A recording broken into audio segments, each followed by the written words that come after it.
Tuloy-tuloy na rin ang pagdating ng mga pasahero sa Batangas Port dahil sa mga lindol. Nagpadala roon ng mga engineer para masuri ang integridad ng pantalan para sa kaligtasan ng mga pasahero. At live na nakatutok doon si Oscar Oida. Oscar. Yes, Mike, sa kabila nga ng nangyaring lindol yun, nitong Sabado lang, ay tuloy-tuloy naman ang pagdagsa dito ng mga biyahero dito sa Batangas City Port. Walang pinipiling oras ang dating ng mga pasahero sa Batangas City Port.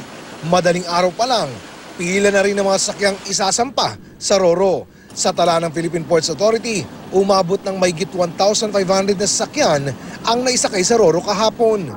Ang bilang naman ng mga pasahero nasa mahigit 23,000, mas malaki sa inaasahang 18 to 19,000 base sa mga datos noong nakaraang taon.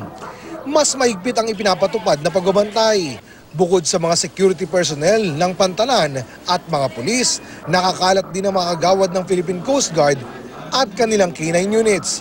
Nag-inspeksyon din si PCG OIC Commodore Joel Garcia. Bukod sa paglilibot sa pantalan,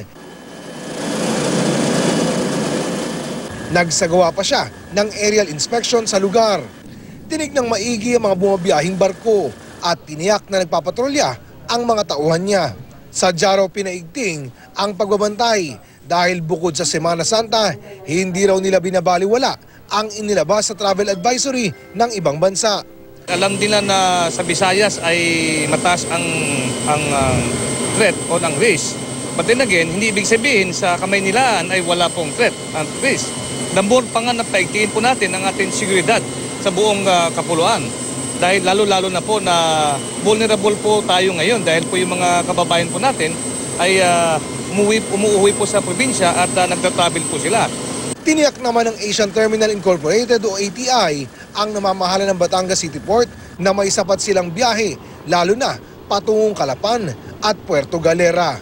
Kung ngayon pala sila bibili ng ticket, pwede naman sir? Pwede pa ho, pero wag na po tayo maghintay until Wednesday or Thursday kasi doon po namin ine-expect yung search po ng ating ng pasahero.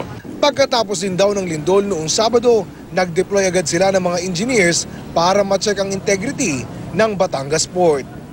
Samantala, Mike, bukod sa dagdag nagpaghihigpit sa seguridad, nakakasana rin dito yung mga tinatawag na help desk dito sa pantalan ng Batangas, no, para mabigyang assistance yung mga pasahero mga ngailangan ng impormasyon o mga pang-medical na pangangailangan. And so far so good naman dahil wala pa naman masyadong naging problema, may ilan lang kumonsulta dito para ma-check ang kanilang BP. Mike? Maraming salamat, Oscar Oida.